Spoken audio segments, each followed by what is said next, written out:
दोस्तों स्वागत है जी एक बार फिर तो अपने YouTube channel P start study notes के उपर जी। सो मास्टर काडर SST की तैयारी कर रहे विद्यार्थी, हिस्टरी लैक्चरर की तैयारी, CTET की PSTET की तैयारी कर रहे विद्यार्थियों के लिए हिस्टरी ऑफ इंडिया का अज अपना सैकेंड टॉपिक है जी। फर्स्ट टॉपिक आप कर चुके हैं हड़प्पा सिविलाइजेशन, उस दे नाल रिलेटेड सारे जोड़े क्वेश्चन कर चुके हैं। अज का जो अपना सैकेंड टॉपिक है रिगवैदिक सिविलाइजेशन।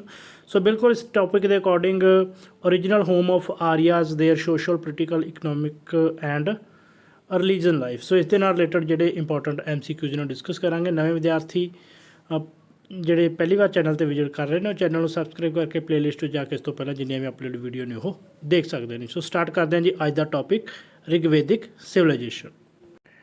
अज का जो अपना फर्स्ट क्वेश्चन है जी वो है भारत में आर्या का आगमन जोड़ा है कदों होया जी। तो इसका जो सही आंसर है जी ऑप्शन B है जी 1500 BC। सो इसका जोड़ा आगमन मन्निया जाता है 2000 BC तो 1500 BC। जोड़ा अलग अलग मत ने ये जोड़े इतिहासकारों के। और कई बार क्वेश्चन आता कि हड़प्पा तो बाद प्राचीन भारत की दूजी संस्कृति किहड़ी सी, तो वैदिक संस्कृत के आर्या लोग सन जिसनों वैदिक काल जोड़ा है कहा जाता है जी। अगला क्वेश्चन है जी वैदिक काल नूं किन्ने भागों के विच वंडिया गया है। सही आंसर है जी ऑप्शन C जी, 2 भागों के विच वंडिया गया जी। पहला है रिगवैदिक काल या जिन्हों पूर्ण वैदिक काल कहा जाता है। सो इत्थे समा पूछा जा सकता है कि रिगवैदिक काल का समा कितना है या पूर्ण वैदिक काल का समा कितना है।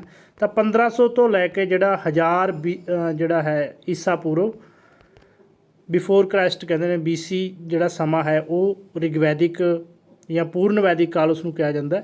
तो इस दे विच जिहड़ा है रिगवेद की रचना हुई सी। बाकी के जिहड़े 3 वैद सी उन्हां दी रचना जिहड़ी है 1000 तो लैके बाकी जिहड़ा उत्तर वैदिक जिन्होंने काल कहा जाता है 1000 तो लैके 100 BC या ईसा पूर्व जिहड़ा सन है उसनूं उत्तर वैदिक काल कहा जाता है।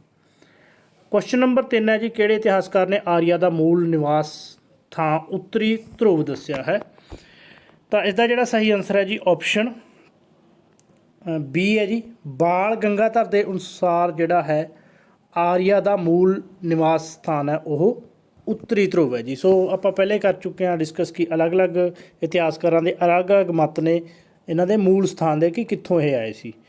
और जिहड़ा इस दे विच आपां A ऑप्शन पाईए मैक्स मुलर के अनुसार जिहड़ा ये आर्या आए सी वह मध्य एशिया तो आए सी। और प्रोफैसर जिहड़े गार्डन चाइल्ड ने उन्होंने अनुसार जिहड़ा है ब्रह्म ऋषि प्रदेश तो आए सी जी। अगला क्वेश्चन है जी क्वेश्चन नंबर 4, किहड़ा कथन गलत है जी। ऑप्शन A है जी विलियम जोन्स यूरोपी देश, B है जी डॉक्टर KK शर्मा हिमालय खेतर, C है जी अविनाश चंद्र सप्त सिंधु, D है जी संपूर्णानंद ने कहते हैं कि भारती ने आर्यन, और E है जी स्वामी दयानंद कहते हैं कि जर्मनी है। सो इन्होंने मूल स्थान जोड़े दसे ने जी विलियम के अनुसार यूरोपी देश, डॉक्टर KK शर्मा के अनुसार। सो ये आप गलत दसना जी, पहला वो देख लीए। तो गलत E है जी। सो स्वामी दयानंद सरस्वती के अनुसार जोड़ा है तिब्बत तो आए सी जोड़े आर्यन सी। बाकी याद रखना विलियम जोन्स के अनुसार यूरोपी प्रदेश तो, डॉक्टर KK शर्मा के अनुसार हिमालय खेतर तो, अविनाश चंद्र के अनुसार जोड़ा है सप्त सिंधु यानी कि इत्थों के ही रहने वाले सी। संपूर्णानंद के अनुसार भी जोड़े ने भारती सी जोड़े आर्यन ने जी। और स्वामी दयानंद के अनुसार जेकर पूछा जाए तो स्वामी दयानंद के अनुसार जोड़ा है तिब्बत प्रदेश दे सी। और आर्या का मूल स्थान जर्मनी मानता है जी, पैंक इतिहासकार है उसके अनुसार जोड़े मूल स्थान है आर्या का वो जर्मनी है। अगला क्वेश्चन है जी question number 5, Arctic home of Aryan पुस्तक का लेखक कौन है जी। सही आंसर है जी ऑप्शन D है जी, बाल गंगाधर जी की लिखी हुई जी आर्कटिक होम ऑफ आर्यन। सो उस बाल गंगाधर तिलक के अनुसार आप पहले डिस्कस कर चुके हैं कि उन्होंने जोड़ा स्थान है उत्तरी ध्रुव प्रदेश है जी। अगला क्वेश्चन है जी क्वेश्चन नंबर 6, ऋग्वेदिक इंडिया पुस्तक का लेखक कौन है जी। सही आंसर है जी option A doctor Avinash Chandra ji जोड़े ने वो ऋग्वेदिक इंडिया पुस्तक के लेखक ने जी। उन्होंने अनुसार भी जोड़ा आर्या का मूल स्थान है वह सप्त सिंधु है अर्थात भारत ही है। अगला क्वेश्चन है जी क्वेश्चन नंबर 7 है जी अपना आर्या शब्द की है, गुणवाचक है, जातिवाचक है या की है जी। तो सही आंसर है जी इसका ऑप्शन B जी गुणवाचक है। आर्या का मतलब है श्रेष्ठ, बुद्धिमान ਜਾਂ ਉੱਚੇ ਆਚਰਣ ਵਾਲਾ ਜੀ। ਸੋ ਗੁਣਵਾਚਕ ਹੈ ਜੀ, ਗੁਣ ਦੱਸਦਾ ਵਿਅਕਤੀ ਦਾ ਆਰੀਆ ਸ਼ਬਦ, ਜਾਤੀਵਾਚਕ ਨਹੀਂ ਹੈ, ਇਹ ਚੀਜ਼ ਯਾਦ ਰੱਖਣੀ। ਅਗਲਾ ਕੁਐਸਚਨ ਹੈ ਜੀ ਕੁਐਸਚਨ ਨੰਬਰ 8, ਕਿਹੜਾ ਕਥਨ ਗਲਤ ਹੈ ਆਉਣ ਦੇ ਸੰਬੰਧੀ ਕਿ ਕਦੋਂ ਆਏ? ਆਪਸ਼ਨ ਏ ਹੈ ਜੀ ਪ੍ਰੋਫੈਸਰ ਮੈਕਸ ਮੂਲਰ ਅਨੁਸਾਰ 1200 ਤੋਂ ਲੈ ਕੇ 1000 ਈਸਾ ਪੂਰਵ, ਜੈਕੋਬੀ ਦੇ ਅਨੁਸਾਰ 3500 ਈਸਾ ਪੂਰਵ, ਬਾਲ ਗੰਗਾਧਰ ਤਿਲਕ ਦੇ ਅਨੁਸਾਰ 6000 ਈਸਾ ਪੂਰਵ, ਔਰ ਆਪਸ਼ਨ ਡੀ ਹੈ ਜੀ ਵਿੰਟਰਨੇਜ਼ ਦੇ ਅਨੁਸਾਰ 3000 ਈਸਾ ਪੂਰਵ। ਸੋ ਇਹਦੇ ਚੋਂ ਗਲਤ ਚੂਜ਼ ਕਰਨਾ ਜੀ ਆਪਾਂ। ਸੋ ਇਦਾਂ ਦੇ ਕੁਐਸਚਨ ਜਿਹੜੇ ਨੇ ਜ਼ਰੂਰ ਆਉਣਗੇ ਐਗਜ਼ਾਮ ਦੇ ਵਿੱਚ। ਸਹੀ ਆਨਸਰ ਹੈ ਜੀ ਆਪਸ਼ਨ ਬੀ, ਜੈਕੋਬੀ ਦਾ ਕਾਲ ਜਿਹੜਾ ਇਹਨਾਂ ਨੇ 3500 ਈਸਾ ਪੂਰਵ ਲਿਖਿਆ ਗਲਤ ਹੈ। ਜੈਕੋਬੀ ਦੇ ਅਨੁਸਾਰ 2500 ਈਸਾ ਪੂਰਵ ਜਿਹੜਾ ਸਮਾਂ ਉਸਨੇ ਦੱਸਿਆ ਹੈ, ਬਾਕੀ ਸਹੀ ਨੇ। ਜੇਕਰ ਪੁੱਛਿਆ ਜਾਏ ਕਿ ਪ੍ਰੋਫੈਸਰ ਮੈਕਸ ਮੂਲਰ ਦੇ ਅਨੁਸਾਰ ਆਰੀਆ ਕਦੋਂ ਭਾਰਤ ਹੋਏ, ਤਾਂ 1200 ਤੋਂ ਲੈ ਕੇ 1000 ਈਸਾ ਪੂਰਵ ਜੀ। ਬਾਲ ਗੰਗਾਧਰ ਤਿਲਕ ਦੇ ਅਨੁਸਾਰ ਜਿਹੜਾ ਹੈ 6000 ਈਸਾ ਪੂਰਵ, ਔਰ ਵਿੰਟਰਨੇਜ ਦੇ ਅਨੁਸਾਰ 3000 ਈਸਾ ਪੂਰਵ ਨੂੰ ਜਿਹੜੇ ਨੇ ਉਹ ਆਏ ਸੀ ਜੀ ਭਾਰਤ ਆਰੀਆ। ਅਗਲਾ ਕੁਐਸਚਨ ਹੈ ਜੀ ਕੁਐਸਚਨ ਨੰਬਰ 9, ਆਰੀਆ ਦੀ ਮੁੱਢਲੀ ਸੱਭਿਅਤਾ ਦਾ ਸਭ ਤੋਂ ਵੱਡਾ ਸੋਮਾ ਕਿਹੜਾ ਹੈ ਜੀ? ਤਾਂ ਸਹੀ ਆਨਸਰ ਹੈ ਜੀ ਆਪਸ਼ਨ ਏ ਜੀ, ਸਭ ਤੋਂ ਪੁਰਾਣਾ ਵੇਦ ਜੇਕਰ ਪੁੱਛਿਆ ਜਾਏ ਤਾਂ ਉਹ ਵੀ ਰਿਗਵੇਦ ਹੈ ਜੀ, ਔਰ ਆਰੀਆ ਦੀ ਮੁੱਢਲੀ ਸੱਭਿਅਤਾ ਦਾ ਵੱਡਾ ਸੋਮਾ ਵੀ ਰਿਗਵੇਦ ਹੀ ਹੈ। ਅਗਲਾ ਕੁਐਸਚਨ ਹੈ ਜੀ ਕੁਐਸਚਨ ਨੰਬਰ 10, ਰਿਗਵੇਦ ਵਿੱਚ ਕ੍ਰਮਵਾਰ ਕਿੰਨੇ ਮੰਡਲ, ਸੂਤਕ ਤੇ ਮੰਤਰ ਹਨ? ਸਹੀ ਆਨਸਰ ਹੈ ਜੀ ਆਪਸ਼ਨ ਡੀ, 10 ਮੰਡਲ ਨੇ ਜੀ, 1028 ਜਿਹੜੇ ਨੇ ਸੂਤਕ ਨੇ, ਤੇ 10500 ਜਿਹੜੇ ਨੇ ਇਸ ਦੇ ਵਿੱਚ ਮੰਤਰ ਨੇ ਜੀ ਰਿਗਵੇਦ ਦੇ ਵਿੱਚ। ਅਗਲਾ ਕੁਐਸਚਨ ਹੈ ਜੀ ਕੁਐਸਚਨ ਨੰਬਰ 11, ਰਿਗਵੇਦਿਕ ਕਾਲ ਵਿੱਚ ਲੋਕਾਂ ਦੇ ਘਰ ਬਣੇ ਹੁੰਦੇ ਸਨ? ਸਹੀ ਆਨਸਰ ਹੈ ਜੀ ਆਪਸ਼ਨ ਬੀ, ਲੱਕੜੀ, ਮਿੱਟੀ ਤੇ ਕੱਖਾਂ ਕਾਨਿਆਂ ਦੇ ਜੀ। ਅਗਲਾ ਕੁਐਸਚਨ ਹੈ ਜੀ ਆਪਣਾ ਕੁਐਸਚਨ ਨੰਬਰ 12, ਰਿਗਵੈਦਿਕ ਸੱਭਿਆ ਵਿੱਚ ਪਰਿਵਾਰ ਹੁੰਦੇ ਸਨ? ਸਹੀ ਆਨਸਰ ਹੈ ਜੀ ਆਪਸ਼ਨ ਏ, ਸੰਯੁਕਤ ਪਰਿਵਾਰ ਜੀ। ਅਗਲਾ ਕੁਐਸਚਨ ਹੈ ਜੀ ਕੁਐਸਚਨ ਨੰਬਰ 13, ਹੇਠ ਲਿਖੀਆਂ ਕਥਨਾਂ ਵਿੱਚੋਂ ਕਿਹੜਾ ਕਥਨ ਗਲਤ ਹੈ? ਆਪਸ਼ਨ ਏ ਜੀ ਰਿਗਵੇਦਿਕ ਕਾਲ ਵਿੱਚ ਜੀਵਨ ਸਾਥੀ ਚੁਣਨ ਦੀ ਆਜ਼ਾਦੀ ਸੀ, ਬੀ ਹੈ ਜੀ ਬਾਲ ਵਿਵਾਹ ਦਾ ਰਿਵਾਜ ਨਹੀਂ ਸੀ, ਸੀ ਹੈ ਜੀ ਵਿਧਵਾ ਨੂੰ ਮੁੜ ਵਿਆਹ ਦੀ ਆਗਿਆ ਨਹੀਂ ਸੀ, ਡੀ ਹੈ ਜੀ ਪਰਦਾ ਪ੍ਰਥਾ ਪ੍ਰਚਲਿਤ ਨਹੀਂ ਸੀ। ਸਹੀ ਆਨਸਰ ਹੈ ਜੀ ਆਪਸ਼ਨ ਸੀ ਜੀ। ਸੋ ਸੀ ਗਲਤ ਹੈ, ਵਿਧਵਾ ਨੂੰ ਮੁੜ ਵਿਆਹ ਦੀ ਆਗਿਆ ਹੈਗੀ ਸੀ ਜੀ। ਸੋ ਇਹ ਜਿਹੜਾ ਸੀ ਦੇ ਵਿੱਚ ਨਹੀਂ ਪਾਇਆ ਹੋਇਆ ਇਹ ਗਲਤ ਹੈ। ਬਾਲ ਵਿਆਹ ਦਾ ਯਾਦ ਰੱਖਣਾ ਕਿ ਰਿਵਾਜ ਨਹੀਂ ਸੀ। ਜੇਕਰ ਪੁੱਛਿਆ ਜਾਂਦਾ ਕਿ ਰਿਗਵੇਦਿਕ ਕਾਲ ਦੇ ਵਿੱਚ ਬਾਲ ਵਿਵਾਹ ਦੀ ਜਿਹੜਾ ਰਿਵਾਜ ਸੀ ਜਾਂ ਨਹੀਂ ਸੀ, ਤਾਂ ਯਾਦ ਰੱਖਣਾ ਕਿ ਨਹੀਂ ਸੀ। ਹਾਲਾਂਕਿ ਆਪਾਂ ਕਹਿੰਦੇ ਹਾਂ ਕਿ ਪੁਰਾਣੀ ਸੱਭਿਅਤਾ ਦੀ ਜਿਹੜੀ ਹੈ ਕਿ ਉਸ ਦੇ ਵਿੱਚ ਆਜ਼ਾਦੀ ਨਹੀਂ ਸੀ, ਬਹੁਤ ਮਤਲਬ ਕਿ ਆਪਣੀ ਰੂੜੀਵਾਦੀ ਆਪਾਂ ਮੰਨਦੇ ਹਾਂ। ਪਰ ਜੇਕਰ ਇਹਨਾਂ ਚੀਜ਼ਾਂ ਨੂੰ ਦੇਖੀਏ ਕਿ ਰਿਗਵੇਦਿਕ ਕਾਲ ਦੇ ਵਿੱਚ ਦੇਖੋ ਜੀਵਨ ਸਾਥੀ ਚੁਣਨ ਦੀ ਵੀ ਆਜ਼ਾਦੀ ਸੀ। ਸੋ ਆਪਣਾ ਲਾਈਫ ਪਾਰਟਨਰ ਵੀ ਚੁਣ ਸਕਦੇ ਸੀ। ਬਾਲ ਵਿਵਾਹ ਦਾ ਵੀ ਰਿਵਾਜ ਨਹੀਂ ਸੀ। ਇਹਦਾ ਮਤਲਬ ਕਿ ਸਾਡੀ ਜਿਹੜੀ ਇੰਡੀਅਨ ਸੰਸਕ੍ਰਿਤੀ ਹੈ ਪਹਿਲਾਂ ਜਿਹੜੀ ਹੈ ਬਹੁਤ ਅਮੀਰ ਸੀ। ਹਾਲਾਂਕਿ ਅੱਗੇ ਜਾ ਕੇ ਜਿਹੜਾ ਜਾਤੀ ਪ੍ਰਥਾ, ਪਰਦਾ ਪ੍ਰਥਾ, ਬਾਲ ਵਿਆਹ ਵਗੈਰਾ ਜਿਹੜੀਆਂ ਬੁਰਾਈਆਂ ਨੇ ਉਹ ਪ੍ਰਚਲਿਤ ਆਈਆਂ। ਦੇਖੋ ਪਰਦਾ ਪ੍ਰਥਾ ਵੀ ਰਿਗਵੇਦਿਕ ਕਾਲ ਦੇ ਵਿੱਚ ਨਹੀਂ ਸੀ ਜੀ। ਸੋ ਬਹੁਤ ਇੰਪੋਰਟੈਂਟ ਚੀਜ਼ਾਂ ਨੇ। ਜਦੋਂ ਆਪਾਂ ਇਹਨਾਂ ਚੀਜ਼ਾਂ ਨੂੰ ਪੜ੍ਹਦੇ ਨਹੀਂ ਤਾਂ ਐਂ ਲੱਗਦਾ ਕਿ ਸ਼ਾਇਦ ਰਿਗਵੇਦਿਕ ਕਾਲ ਦੇ ਵਿੱਚ ਕਿੱਥੇ ਆਜ਼ਾਦੀ ਹੋਊਗੀ, ਹੈ ਨਾ। ਜਦੋਂ ਆਪਾਂ ਥੋੜ੍ਹਾ ਜਿਹਾ ਜਦੋਂ ਪੂਰੀ ਜਿੰਨਾ ਚਿਰ ਆਪਾਂ ਨੂੰ ਆਪਣੇ ਇਤਿਹਾਸ ਦੀ ਜਾਣਕਾਰੀ ਨਹੀਂ ਹੈ ਤਾਂ ਸ਼ਾਇਦ ਸਾਨੂੰ ਕਿਤੇ ਕਿਤੇ ਲੱਗਦਾ ਕਿ ਅਸੀਂ ਇੰਨੇ ਐਡਵਾਂਸ ਨਹੀਂ ਸੀ। ਪਰ ਜਦੋਂ ਇਹਨਾਂ ਚੀਜ਼ਾਂ ਨੂੰ ਅਸੀਂ ਧਿਆਨ ਨਾਲ ਪੜ੍ਹਦੇ ਹਾਂ ਕਿ ਰਿਗਵੇਦਿਕ ਕਾਲ ਦੇ ਵਿੱਚ ਜੀਵਨ ਸਾਥੀ ਚੁਣਨ ਦੀ ਦੇਖੋ ਆਜ਼ਾਦੀ ਸੀ, ਬਾਲ ਵਿਆਹ ਵੀ ਪ੍ਰਚਲਿਤ ਨਹੀਂ ਸੀ, ਔਰ ਪਰਦਾ ਪ੍ਰਥਾ ਵੀ ਪ੍ਰਚਲਿਤ ਨਹੀਂ ਸੀ। ਔਰ ਇਹਦਾ ਮਤਲਬ ਕਿ ਵਿਦਿਆ ਵਿਆਹ ਦਾ ਮੁੜ ਜਿਹੜਾ ਹੈ ਆਗਿਆ ਨਹੀਂ ਸੀ, ਇਹਦਾ ਮਤਲਬ ਕਿ ਆਗਿਆ ਹੈਗੀ ਸੀ, ਕਿ ਇੰਨੀ ਐਡਵਾਂਸ ਸੀ ਸਾਡੀ ਸੱਭਿਅਤਾ ਜੀ। ਅਗਲਾ ਹੈ ਜੀ ਕੁਐਸਚਨ ਨੰਬਰ 14, ਅਪਾਲਾ, ਵਿਸ਼ਵਾਰਾ, ਕੋਸ਼ਾ, ਲੋਪਾ ਮੁਦਰਾ, ਨਿਵਾਰਵੀ ਰਿਗਵੇਦਿਕ ਕਾਲ ਵਿੱਚ ਸਨ? ਤਾਂ ਸਹੀ ਆਨਸਰ ਹੈ ਜੀ ਆਪਸ਼ਨ ਡੀ, ਪ੍ਰਸਿੱਧ ਇਸਤਰੀਆਂ ਸੀ ਜੀ। ਅਪਾਲਾ, ਵਿਸ਼ਵਾਰਾ, ਕੋਸ਼ਾ, ਪੋਲਾ ਮੁਦਰਾ, ਨਿਵਾਰਵੀ ਤੇ ਉਸ ਨਾਮ ਥੋੜ੍ਹੇ ਅਲੱਗ ਕਰਕੇ ਐਂ ਲੱਗਦਾ ਕਿ ਸ਼ਾਇਦ ਕਿਸੇ ਮਤਲਬ ਹੋਰ ਤਰ੍ਹਾਂ ਦੇ ਨਾਮ ਹੋਣ ਕਰਕੇ ਆਪਾਂ ਨੂੰ ਮਹਿਸੂਸ ਹੁੰਦਾ ਕਿ ਕੋਈ ਹੋਰ ਚੀਜ਼ ਨਾ ਹੋਵੇ, ਪਰ ਇਹ ਪ੍ਰਸਿੱਧ ਇਸਤਰੀਆਂ ਦੇ ਨਾਮ ਸੀ ਜੀ। ਕੁਐਸਚਨ ਨੰਬਰ 15 ਹੈ ਜੀ, ਕਥਨਾਂ 'ਤੇ ਵਿਚਾਰ ਕਰੋ। ਆਪਸ਼ਨ ਏ ਹੈ ਜੀ ਰਿਗਵੇਦਿਕ ਸਮਾਜ ਵਿੱਚ ਅੱਜ ਕੱਲ੍ਹ ਵਾਂਗ ਜਾਤੀ ਭੇਦ ਨਹੀਂ ਸੀ। ਆਪਸ਼ਨ ਬੀ ਹੈ ਜੀ ਰਿਗਵੇਦਿਕ ਸਮਾਜ ਵਿੱਚ ਸਤੀ ਪ੍ਰਥਾ ਪ੍ਰਚਲਿਤ ਸੀ। ਤਾਂ ਇਹਦਾ ਸਹੀ ਆਨਸਰ ਹੈ ਜੀ ਆਪਸ਼ਨ ਏ ਜੀ, ਕੇਵਲ ਪਹਿਲਾ ਸਹੀ ਹੈ। ਰਿਗਵੇਦਿਕ ਸਮਾਜ ਵਿੱਚ ਅੱਜ ਕੱਲ੍ਹ ਵਾਂਗ ਜਾਤੀ ਭੇਦ ਨਹੀਂ ਸੀ ਜੀ। ਦੂਸਰੀ ਚੀਜ਼ ਸਮਝਣ ਵਾਲੀ, ਰਿਗਵੇਦਿਕ ਸਮਾਜ ਵਿੱਚ ਸਤੀ ਪ੍ਰਥਾ ਪ੍ਰਚਲਿਤ ਸੀ। ਸੋ ਇਹ ਜਿਹੜਾ ਕੀ ਹੈ ਕਥਨ ਗਲਤ ਹੈ। ਇਹਦਾ ਮਤਲਬ ਸਤੀ ਪ੍ਰਥਾ ਵੀ ਉਸ ਸਮੇਂ ਨਹੀਂ ਸੀ। ਜੇਕਰ ਕੁਐਸਚਨ ਆਉਂਦਾ ਕਿ ਰਿਗਵੇਦਿਕ ਕਾਲ ਦੇ ਸਮੇਂ ਸਤੀ ਪ੍ਰਥਾ ਪ੍ਰਚਲਿਤ ਸੀ ਤਾਂ ਉਸਦਾ ਆਨਸਰ ਹੋਊਗਾ नहीं सी जी। अगला क्वेश्चन है जी क्वेश्चन नंबर 16, ਰਿਗਵੇਦ ਦੇ ਕਿਸ ਮੰਡਲ ਵਿੱਚ ਪੁਰਸ਼ ਸੂਤਕ ਵਿੱਚ ਕਿਹਾ ਗਿਆ ਹੈ ਕਿ ਬ੍ਰਹਮਾ ਦੇ ਮੂੰਹ ਚੋਂ ਬ੍ਰਾਹਮਣ, ਪੇਟ ਚੋਂ ਵੈਸ਼ ਤੇ ਪੈਰ ਚੋਂ ਸ਼ੂਦਰ ਪੈਦਾ ਹੋਏ ਹਨ? ਸਹੀ ਆਨਸਰ ਹੈ ਜੀ ਆਪਸ਼ਨ ਸੀ 10ਵੇਂ ਜੀ। ਸੋ ਰਿਗਵੇਦ ਦੇ 10ਵੇਂ ਮੰਡਲ ਦੇ 90ਵੇਂ ਪੁਰਸ਼ ਸੂਤਕ ਵਿੱਚ ਬ੍ਰਾਹਮਣ, ਕਸ਼ਤਰੀ, ਵੈਸ਼ ਤੇ ਸ਼ੂਦਰ ਨਾਮਕ 4 ਵਰਨਾਂ ਦਾ ਜਿਹੜਾ ਜ਼ਿਕਰ ਹੈ ਉਹ ਆਉਂਦਾ ਜੀ। ਅਗਲਾ ਕੁਐਸਚਨ ਹੈ ਜੀ ਕੁਐਸਚਨ ਨੰਬਰ 17, ਆਰੀਆ ਆਪਣੇ ਸਰੀਰ ਨੂੰ ਢੱਕਣ ਲਈ ਕਿੰਨੇ ਤਰ੍ਹਾਂ ਦੇ ਕੱਪੜਿਆਂ ਦਾ ਪ੍ਰਯੋਗ ਕਰਦੇ ਸਨ? ਸਹੀ ਆਨਸਰ ਹੈ ਜੀ ਆਪਸ਼ਨ ਬੀ ਜੀ। ਸੋ 3 ਤਰ੍ਹਾਂ ਦੇ ਕੱਪੜਿਆਂ ਦਾ ਪ੍ਰਯੋਗ ਕਰਦੇ ਸੀ ਜੀ। ਨੀਵੀਂ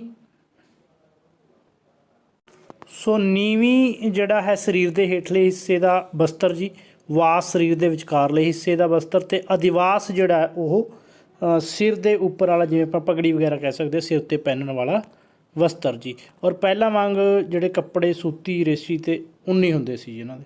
ਅਗਲਾ ਕੁਐਸਚਨ ਹੈ ਜੀ ਕੁਐਸਚਨ ਨੰਬਰ 18, ਆਰੀਆ ਦਾ ਮੁੱਖ ਕਿੱਤਾ ਕੀ ਸੀ? ਸਹੀ ਆਨਸਰ ਹੈ ਜੀ ਆਪਸ਼ਨ ਬੀ ਜੀ, ਪਸ਼ੂ ਪਾਲਣ। ਅਗਲਾ ਕੁਐਸਚਨ ਹੈ ਜੀ ਰਿਗਵੈਦਿਕ ਕਾਲ ਵਿੱਚ ਕਿਸੇ ਵਿਅਕਤੀ ਦੀ ਜਾਇਦਾਦ ਦਾ ਅੰਦਾਜ਼ਾ ਕਿਸ ਤੋਂ ਲਗਾਇਆ ਜਾਂਦਾ ਸੀ? ਸਹੀ ਆਨਸਰ ਹੈ ਜੀ ਆਪਸ਼ਨ ਡੀ, ਗਊਆਂ ਤੋਂ। ਸੋ ਜਿੰਨੀਆਂ ਉਸਦੇ ਕੋਲ ਗਊਆਂ ਜ਼ਿਆਦੀਆਂ ਹੁੰਦੀਆਂ ਸੀ ਉਸ ਨੂੰ ਜ਼ਿਆਦਾ ਅਮੀਰ ਸਮਝਿਆ ਜਾਂਦਾ ਸੀ। ਕੁਐਸਚਨ ਨੰਬਰ ਅੱਗੇ 20 ਹੈ ਜੀ, ਉਰਵਰਾ ਅਤੇ ਖਿਲਿਆ ਕਿਸ ਚੀਜ਼ ਦੇ 2 ਭਾਗ ਸਨ? ਸਹੀ ਆਨਸਰ ਹੈ ਜੀ ਆਪਸ਼ਨ ਸੀ ਜੀ, ਜ਼ਮੀਨ ਦੇ ਜੀ। ਸੋ ਜਿਹੜੀ ਉਰਵਰਾ ਜ਼ਮੀਨ ਹੁੰਦੀ ਸੀ ਉਹ ਵਿਸ਼ੇਸ਼ ਪਰਿਵਾਰ ਦੀ ਹੁੰਦੀ ਸੀ, ਔਰ ਜਿਵੇਂ ਆਪਾਂ ਪੰਚਾਇਤੀ ਜ਼ਮੀਨ ਕਹਿ ਦਿੰਦੇ ਹਾਂ ਉਹ ਖਿਲਿਆ ਜ਼ਮੀਨ ਸੀ, ਇੱਕ ਤਰ੍ਹਾਂ ਦੀ ਸਾਂਝੀ ਹੁੰਦੀ ਸੀ ਜਿਹੜੇ ਪੂਰੇ ਪਿੰਡ ਦੀ ਜੀ। ਅਗਲਾ ਕੁਐਸਚਨ ਹੈ ਜੀ, ਸੋ ਇੱਥੇ ਕੁਐਸਚਨ ਜਿਹੜੇ ਅਲੱਗ-ਅਲੱਗ ਪੁੱਛੇ ਜਾ ਸਕਦੇ ਨੇ ਕਿ ਉਰਵਰਾ ਜਿਹੜੀ ਕਿਸ ਤਰ੍ਹਾਂ ਦੀ ਜ਼ਮੀਨ ਸੀ, ਜਿਹੜੀ ਜਾਂ ਵਿਸ਼ੇਸ਼ ਪਰਿਵਾਰ ਦੀ ਜ਼ਮੀਨ ਹੁੰਦੀ ਸੀ ਉਸ ਨੂੰ ਕੀ ਕਿਹਾ ਜਾਂਦਾ ਸੀ? ਉਰਵਰਾ। ਐਂ ਵੀ ਪੁੱਛਿਆ ਜਾ ਸਕਦਾ ਕਿ ਉਸ ਸਮੇਂ ਜਿਹੜੀ ਹੈਗੀ ਸੀ ਆਪਣਾ ਪੰਚਾਇਤੀ ਜ਼ਮੀਨ, ਉਸ ਨੂੰ ਕੀ ਕਿਹਾ ਜਾਂਦਾ ਸੀ? ਉਸ ਨੂੰ ਖਿਲਿਆ ਕਿਹਾ ਜਾਂਦਾ ਸੀ। ਅਗਲਾ ਕੁਐਸਚਨ ਹੈ ਜੀ ਕੁਐਸਚਨ ਨੰਬਰ 21, ਵਪਾਰ ਲਈ ਵਰਤੇ ਜਾਂਦੇ ਸੋਨੇ ਦੇ ਸਿੱਕੇ ਨੂੰ ਕੀ ਕਿਹਾ ਜਾਂਦਾ ਸੀ? ਸਹੀ ਆਨਸਰ ਹੈ ਜੀ ਆਪਸ਼ਨ ਸੀ ਜੀ, ਨਿਸ਼ਕ ਕਿਹਾ ਜਾਂਦਾ ਸੀ ਜੀ, ਜਿਹੜਾ ਸੋਨੇ ਲਈ ਵਪਾਰ ਦਾ ਸਿੱਕਾ ਵਰਤਿਆ ਜਾਂਦਾ ਸੀ। ਕਥਨਾਂ 'ਤੇ ਵਿਚਾਰ ਕਰਨਾ ਹੈ ਜੀ। ਰਿਗਵੇਦਿਕ ਕਾਲ ਸਮੇਂ ਵਸਤ ਵਟਾਂਦਰਾ ਪ੍ਰਥਾ ਜਿਹੜੀ ਹੈ ਪ੍ਰਚਲਿਤ ਸੀ। ਆਪਸ਼ਨ ਬੀ ਹੈ ਜੀ, ਰਿਗਵੇਦਿਕ ਕਾਲ ਵਿੱਚ ਦਾਸ ਪ੍ਰਥਾ ਪ੍ਰਚਲਿਤ ਸੀ। ਸਹੀ ਆਨਸਰ ਹੈ ਜੀ ਆਪਸ਼ਨ ਸੀ, ਦੋਵੇਂ ਸਹੀ ਨੇ। ਸੋ ਦਾਸ ਪ੍ਰਥਾ ਵੀ ਪ੍ਰਚਲਿਤ ਸੀ ਉਸ ਸਮੇਂ, ਔਰ ਵਸਤ ਵਟਾਂਦਰਾ ਜਿਹੜਾ ਜਿਵੇਂ ਜਿਸ ਵਸਤੂ ਦੀ ਲੋੜ ਹੁੰਦੀ ਸੀ ਉਹ ਦੇ ਕੇ ਦੂਜੇ ਤੋਂ ਆਪਣੀ ਲੋੜ ਦੀ ਵਸਤੂ ਜਿਹੜੀ ਆ ਉਹ ਲੈ ਲੈਂਦਾ ਸੀ। ਕੁਐਸਚਨ ਨੰਬਰ 23 ਜੀ, ਰਿਗਵੇਦਿਕ ਕਾਲ ਵਿੱਚ ਵਰੁਣ, ਦਿਯੋਗ, ਮ੍ਰਿਤ, ਸੂਰਜ, ਊਸ਼ਾ, ਸਵਿਤਰੀ, ਪੂਸ਼ਣ ਆਦਿ ਦੇਵਤੇ ਸਨ। ਸਹੀ ਆਨਸਰ ਹੈ ਜੀ ਆਪਸ਼ਨ ਏ, ਵਾਯੂਮੰਡਲ ਦੇ ਜੀ। ਅਗਲਾ ਕੁਐਸਚਨ ਹੈ ਜੀ ਕੁਐਸਚਨ ਨੰਬਰ 24, ਰਿਗਵੇਦਿਕ ਕਾਲ ਸਮੇਂ ਧਰਤੀ ਦੇ ਦੇਵਤੇ ਕਿਹੜੇ ਸਨ? ਸਹੀ ਆਨਸਰ ਹੈ ਜੀ ਆਪਸ਼ਨ ਡੀ, ਉਪਰੋਕਤ ਸਾਰੇ। ਸੋ ਅਗਨੀ, ਪ੍ਰਿਥਵੀ, ਸੋਮ ਤੇ ਬ੍ਰਹਿਸਪਤੀ ਇਹ ਜਿਹੜੇ ਨੇ ਇਹ ਧਰਤੀ ਦੇ ਦੇਵਤੇ ਸੀ ਜੀ। ਅਗਲਾ ਕੁਐਸਚਨ ਨੰਬਰ 25 ਹੈ ਜੀ, ਇੰਦਰ, ਰੁਦਰ, ਵਾਯੂ, ਵਾਤ ਆਦਿ ਨੂੰ ਮੰਨਿਆ ਜਾਂਦਾ ਸੀ। ਸਹੀ ਆਨਸਰ ਹੈ ਜੀ ਆਪਸ਼ਨ ਏ ਜੀ, ਵਾਯੂਮੰਡਲ ਦੇ ਦੇਵਤੇ। ਅਗਲਾ ਕੁਐਸਚਨ ਹੈ ਜੀ ਕੁਐਸਚਨ ਨੰਬਰ 26, ਆਰੀਆ ਦਾ ਸਭ ਤੋਂ ਮਹਾਨ ਦੇਵਤਾ ਕਿਹੜਾ ਸੀ? ਸਹੀ ਆਨਸਰ ਹੈ ਜੀ ਆਪਸ਼ਨ ਏ, ਵਰੁਣ ਸਭ ਤੋਂ ਮਹਾਨ ਸੀ, ਔਰ ਦੂਜੇ ਨੰਬਰ 'ਤੇ ਇੰਦਰ ਸੀ ਜੀ। ਔਰ ਇੰਦਰ ਨੂੰ ਜਿਹੜਾ ਹੈ ਯੁੱਧ ਦਾ ਨੇਤਾ ਵੀ ਮੰਨਿਆ ਜਾਂਦਾ ਸੀ ਜੀ। ਅਗਲਾ ਕੁਐਸਚਨ ਹੈ ਜੀ ਕੁਐਸਚਨ ਨੰਬਰ 27, ਰਿਗਵੇਦਿਕ ਕਾਲ ਦੇ ਕਿਸ ਦੇਵਤਾ ਨੂੰ ਬਨਸਪਤੀ ਦਾ ਮਾਲਕ ਮੰਨਿਆ ਜਾਂਦਾ ਸੀ? ਸਹੀ ਆਨਸਰ ਹੈ ਜੀ ਆਪਸ਼ਨ ਬੀ, ਸੋਮ ਨੂੰ ਜੀ। ਨੈਕਸਟ ਕੁਐਸਚਨ ਹੈ ਜੀ ਕੁਐਸਚਨ ਨੰਬਰ 28, ਹਨੇਰੀ ਅਤੇ ਤੂਫਾਨ ਦਾ ਦੇਵਤਾ ਕਿਸ ਨੂੰ ਮੰਨਿਆ ਜਾਂਦਾ ਸੀ? ਸਹੀ ਆਨਸਰ ਹੈ ਜੀ ਆਪਸ਼ਨ ਬੀ, ਰੁਦਰ ਨੂੰ ਜੀ। ਨੈਕਸਟ ਹੈ ਜੀ ਕੁਐਸਚਨ ਨੰਬਰ 29, ਕਿਹੜਾ ਮਿਲਾਨ ਗਲਤ ਹੈ? ਇੰਦਰ ਯੁੱਧ ਦਾ ਨੇਤਾ, ਬੀ ਹੈ ਜੀ ਸੂਰਜ ਜੀਵਨ ਦੇਣ ਵਾਲਾ, ਸੀ ਹੈ ਜੀ ਆਸ਼ਵਿਨ ਮੌਤ ਦਾ ਦੇਵਤਾ, ਡੀ ਹੈ ਜੀ ਅਗਨੀ ਯੱਗ ਦਾ ਦੇਵਤਾ, ਸੀ ਹੈ ਜੀ ਅਰਨੀਆ ਜੰਗਲ ਦੀ ਦੇਵੀ, ਡੀ ਹੈ ਜੀ ਆਰਸ਼ ਵਿਆਹ ਤੇ ਸੰਧੀ ਦਾ ਦੇਵਤਾ। ਸਹੀ ਆਨਸਰ ਹੈ ਜੀ ਆਪਸ਼ਨ ਸੀ ਜੀ, ਸੀ ਜਿਹੜਾ ਗਲਤ ਹੈ। ਆਸ਼ਵਿਨ ਜਿਹੜਾ ਉਹ ਇਲਾਜ ਦਾ ਦੇਵਤਾ ਸੀ ਜੀ। ਆਸ਼ਵਿਨ ਦੇ ਸਾਹਮਣੇ ਜਿਹੜਾ ਮੌਤ ਦਾ ਦੇਵਤਾ ਲਿਖਿਆ ਹੋਇਆ ਇਹ ਗਲਤ ਹੈ ਜੀ। ਮੌਤ ਦਾ ਦੇਵਤਾ ਜਿਹੜਾ ਹੈ ਆਪਾਂ ਨੂੰ ਯਾਦ ਰੱਖ ਲੈਣਾ ਵੈਸੇ ਯਮ ਜੀ, ਯਮ ਨੂੰ ਮੌਤ ਦਾ ਦੇਵਤਾ ਮੰਨਿਆ ਜਾਂਦਾ ਸੀ। ਇੰਦਰ ਨੂੰ ਯੁੱਧ ਦਾ ਨੇਤਾ, ਸੂਰਜ ਜੀਵਨ ਦੇਣ ਵਾਲਾ ਮੰਨਿਆ ਜਾਂਦਾ ਸੀ, ਅਗਨੀ ਯੱਗ ਦਾ ਦੇਵਤਾ, ਔਰ ਅਰਨੀਆ ਜਿਹੜਾ ਹੈ ਜੰਗਲ ਦੀ ਦੇਵੀ, ਔਰ ਆਰਸ਼ ਵਿਆਹ ਤੇ ਸੰਧੀ ਦਾ ਜਿਹੜਾ ਹੈ ਦੇਵਤਾ, ਔਰ ਆਸ਼ਵਿਨ ਜਿਹੜਾ ਹੈ ਇਲਾਜ ਦਾ ਦੇਵਤਾ ਮੰਨਿਆ ਜਾਂਦਾ ਸੀ ਜੀ। ਇਕੱਲੇ ਇਕੱਲੇ ਦਾ ਵੀ ਇਹਦੇ ਨਾਲ ਰਿਲੇਟਡ ਕੁਐਸਚਨ ਪੁੱਛਿਆ ਜਾ ਸਕਦਾ ਜੀ, ਧਿਆਨ ਰੱਖਣਾ ਇਸ ਚੀਜ਼ ਦਾ।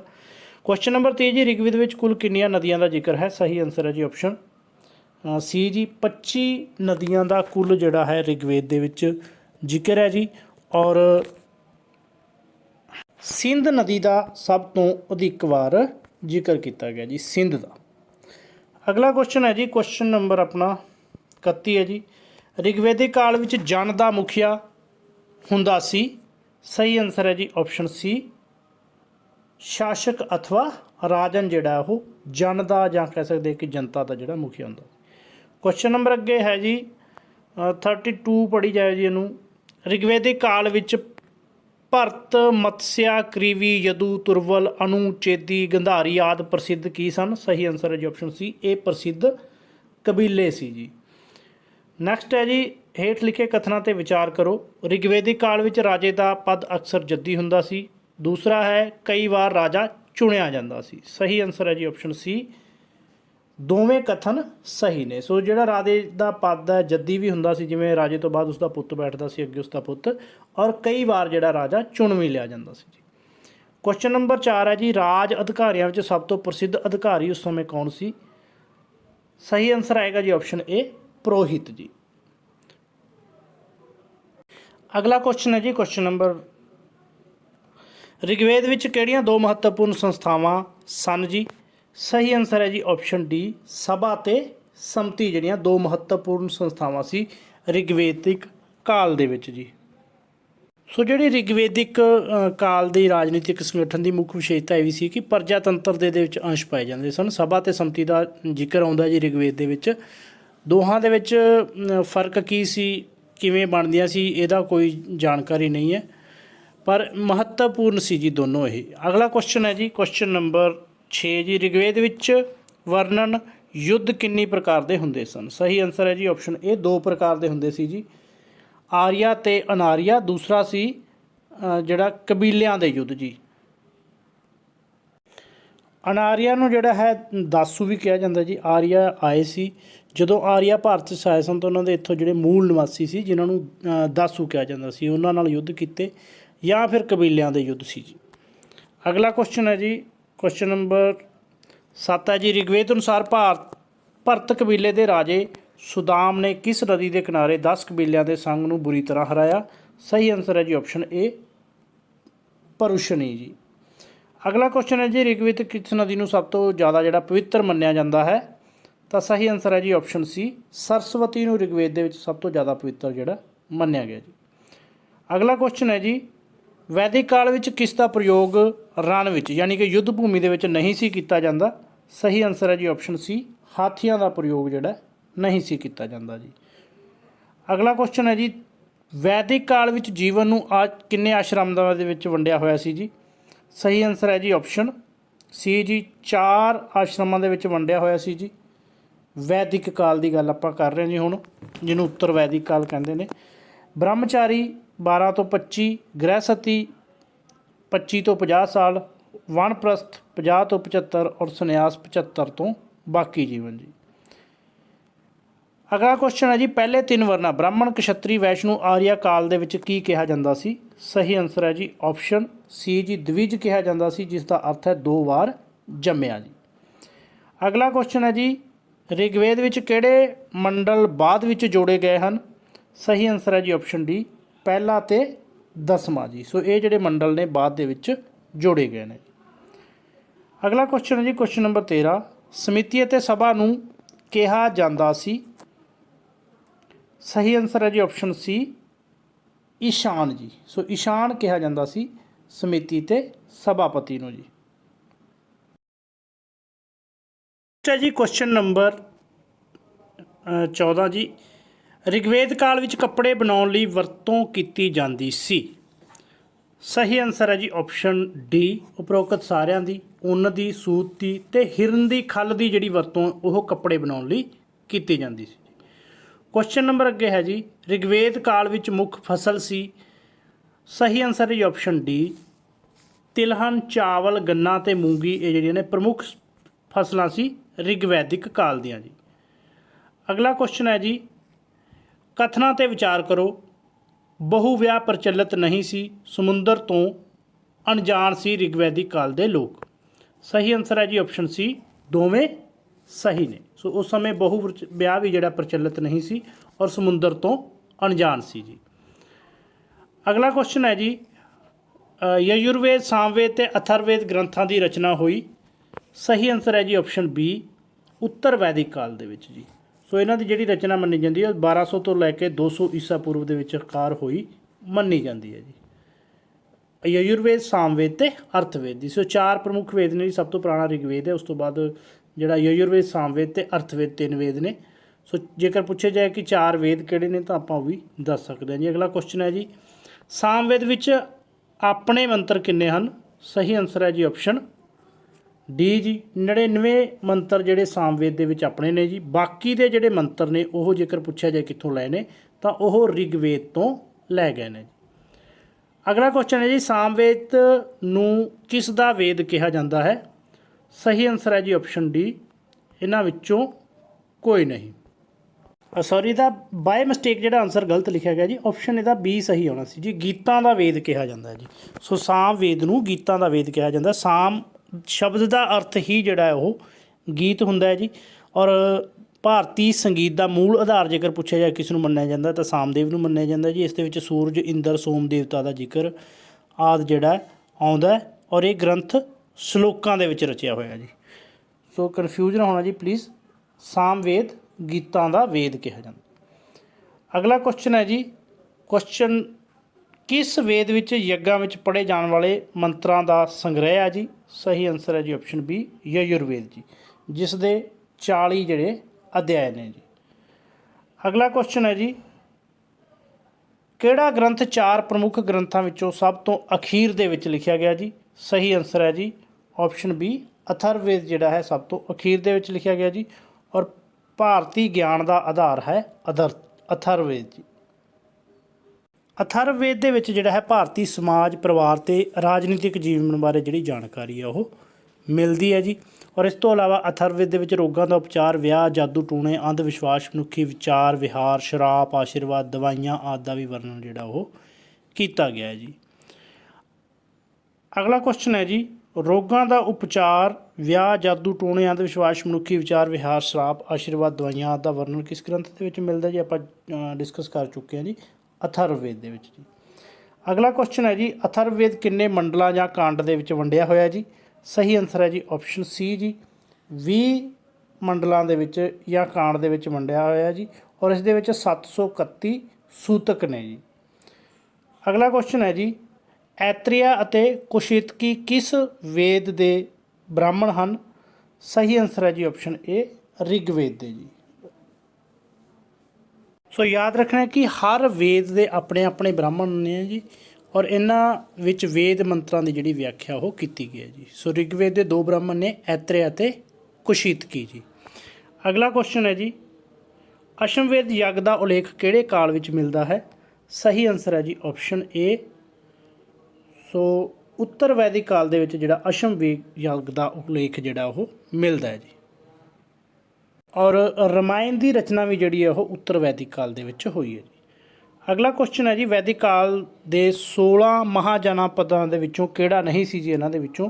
ਸਹੀ ਆਨਸਰ ਹੈ ਜੀ ਆਪਸ਼ਨ ਡੀ, ਕਨੌਜ ਜਿਹੜਾ ਹੈ 16 ਮਹਾਜਨਪਦਾਂ ਦੇ ਵਿੱਚ ਸ਼ਾਮਲ ਨਹੀਂ ਸੀ। ਕਿਹੜੇ ਕਿਹੜੇ 16 ਸੀ ਜੀ ਆਪਾਂ ਦੇਖ ਸਕਦੇ ਹਾਂ, ਅੰਗ, ਮਗਧ, ਕਾਂਸੀ, ਕੌਂਸਲ, ਵੰਜੀ, ਮੱਲ, ਵਤਸ, ਕਰੁ, ਪੰਚਾਲ, ਮਤਸਯ, ਚੇਂਦੀ, ਸੂਰਸੇਨ, ਅਵੰਤੀ, ਕੰਬੋਜ, ਅਸਮ ਤੇ ਗੰਧਾਰ ਜੀ। ਇਹ 16 ਮਹਾਜਨਪਦ ਸੀ ਜਿਨ੍ਹਾਂ ਦਾ ਜ਼ਿਕਰ ਆਉਂਦਾ ਜੀ ਵਾਰ-ਵਾਰ। ਇਹਦੇ 'ਚੋਂ ਇਸ ਤਰੀਕੇ ਨਾਲ ਕੁਐਸਚਨ ਪੁੱਛਿਆ ਜਾ ਸਕਦਾ ਕਿ ਕਿਹੜਾ ਮਹਾਜਨਪਦਾਂ ਦੇ ਵਿੱਚ ਸ਼ਾਮਲ ਸੀ ਜਾਂ ਕਿਹੜਾ ਨਹੀਂ ਸੀ ਜੀ। ਅਗਲਾ ਕੁਐਸਚਨ ਹੈ ਜੀ, ਉਪਨਿਸ਼ਦ ਗਿਣਤੀ ਦੇ ਵਿੱਚ ਕਿੰਨੇ ਨੇ? ਸਹੀ ਆਨਸਰ ਹੈ ਜੀ ਆਪਸ਼ਨ ਬੀ ਜੀ, ਉਪਨਿਸ਼ਦਾਂ ਦੀ ਜਿਹੜੀ ਗਿਣਤੀ ਹੈ ਉਹ 8 ਹੈ ਜੀ। ਔਰ ਇਹਦਾ ਜਿਹੜਾ ਸ਼ਾਬਦਿਕ ਅਰਥ ਹੈ ਜੇਕਰ ਪੁੱਛਿਆ ਜਾਏ ਉਪਨਿਸ਼ਦ ਦਾ ਤਾਂ ਉਹ ਹੈ ਜੀ ਇਕਾਂਤ ਵਿੱਚ ਪ੍ਰਾਪਤ ਗਿਆਨ ਜੀ। ਔਰ ਇਹਨਾਂ ਨੂੰ ਵੇਦਾਂਤ ਵੀ ਕਿਹਾ ਜਾਂਦਾ ਹੈ ਜੀ। ਅਗਲਾ ਹੈ ਜੀ, ਰਿਸ਼ੀਆਂ ਦੁਆਰਾ ਜੰਗਲਾਂ ਵਿੱਚ ਜਾ ਕੇ ਰਚੇ ਗ੍ਰੰਥਾਂ ਨੂੰ ਕੀ ਕਿਹਾ ਜਾਂਦਾ ਹੈ ਜੀ? ਸਹੀ ਆਨਸਰ ਜੀ ਆਪਸ਼ਨ ਡੀ, ਆਰਣਯਕ। ਆਰਣਯਕ ਸ਼ਬਦ ਦਾ ਹੀ ਅਰਥ ਜਿਹੜਾ ਉਹ ਜੰਗਲ ਹੈ ਜੀ। ਅਗਲਾ ਕੁਐਸਚਨ ਹੈ ਜੀ, ਵੇਦਾਂਗ ਗਿਣਤੀ ਵਿੱਚ ਕਿੰਨੇ ਨੇ? ਸਹੀ ਆਨਸਰ ਹੈ ਜੀ ਆਪਸ਼ਨ ਸੀ, 6 ਵੇਦਾਂਗ ਨੇ ਜੀ ਗਿਣਤੀ ਦੇ ਵਿੱਚ। ਛੰਦ, ਸਿਕਸ਼ਾ, ਵਿਆਕਰਨ, ਨਿਰੁਕਤ, ਕਲਪ ਤੇ ਜੋਤਿਸ਼ ਜੀ। ਸੋ ਇਹ 6 ਜਿਹੜੇ ਵਿਦਾਂਗ ਨੇ ਜੀ, ਵਿਦਾਂਗਾਂ ਦੀ ਜਿਹੜੀ ਗਿਣਤੀ ਹੈ। ਔਰ ਇੱਥੇ ਇਹ ਵੀ ਯਾਦ ਰੱਖਣਾ ਹੈ ਕਿ ਜਿਹੜਾ ਹੈ ਛੰਦ ਨੂੰ ਜਿਹੜਾ ਵੇਦਾਂ ਦਾ ਪੈਰ ਕਿਹਾ ਜਾਂਦਾ ਹੈ, ਸਿਕਸ਼ਾ ਨੂੰ ਨੱਕ, ਵਿਆਕਰਨ ਨੂੰ ਵੇਦਾਂ ਦਾ ਮੂੰਹ ਕਿਹਾ ਜਾਂਦਾ ਹੈ, ਨਿਰੁਕਤ ਨੂੰ ਕੰਨ, ਔਰ ਕਲਪ ਨੂੰ ਹੱਥ, ਔਰ ਜੋਤਿਸ਼ ਨੂੰ ਜਿਹੜਾ ਹੈ ਨੇਤਰ ਕਿਹਾ ਜਾਂਦਾ ਹੈ। ਅਗਲਾ ਕੁਐਸਚਨ ਹੈ ਜੀ, ਰਮਾਇਣ ਵਿੱਚ ਕੁੱਲ ਕਿੰਨੇ ਸ਼ਲੋਕ ਹਨ? ਸਹੀ ਆਨਸਰ ਹੈ ਜੀ ਆਪਸ਼ਨ ਬੀ ਜੀ, 24,000 ਸ਼ਲੋਕ ਨੇ ਜੀ ਰਮਾਇਣ ਦੇ ਵਿੱਚ, ਔਰ ਮਹਾਰਿਸ਼ੀ ਵਾਲਮੀਕੀ ਜੀ ਨੇ ਲਿਖੀ ਸੀ, ਜੇਕਰ ਪੁੱਛਿਆ ਜਾਏ ਕਿਸ ਨੇ ਲਿਖੀ ਸੀ। ਔਰ ਮਹਾਭਾਰਤ ਦੇ ਵਿੱਚ ਜਿਹੜਾ ਸ਼ਲੋਕ ਨੇ ਉਹ ਹੈਗੇ ਨੇ ਜੀ 1 ਲੱਖ ਤੋਂ ਵੱਧ ਜੀ। ਸੋ ਇਹ ਵੀ 0 ਹੈਗੀ ਜੀ। 1 ਲੱਖ ਤੋਂ ਵੱਧ ਨੇ, 18 ਅਧਿਆਏ ਨੇ, ਔਰ ਵੇਦ ਵਿਆਸ ਜੀ ਨੇ ਲਿਖੀ ਸੀ ਮਹਾਭਾਰਤ ਜੀ। ਰਮਾਇਣ ਲਿਖੀ ਸੀ ਮਹਾਰਿਸ਼ੀ ਵਾਲਮੀਕੀ ਨੇ। ਸੋ ਇਹ ਸੀ ਜੀ ਇੰਪੋਰਟੈਂਟ ਕੁਐਸਚਨ ਜਿੰਨੇ ਵੀ ਬਣਦੇ ਨੇ ਇਸ ਟੌਪਿਕ ਦੇ ਵਿੱਚੋਂ। ਵੀਡੀਓ ਵਧੀਆ ਲੱਗੇ ਤਾਂ ਪਲੀਜ਼ ਵੱਧ ਤੋਂ ਵੱਧ ਸ਼ੇਅਰ ਅਤੇ ਲਾਈਕ ਜ਼ਰੂਰ ਕਰਨਾ ਜੀ, ਔਰ ਹੋਰ ਵੀਡੀਓ ਦੇਖਣ ਦੇ ਲਈ ਚੈਨਲ ਨੂੰ ਸਬਸਕ੍ਰਾਈਬ ਵੀ ਜ਼ਰੂਰ ਕਰ ਦਿਓ। Thank you for watching the video.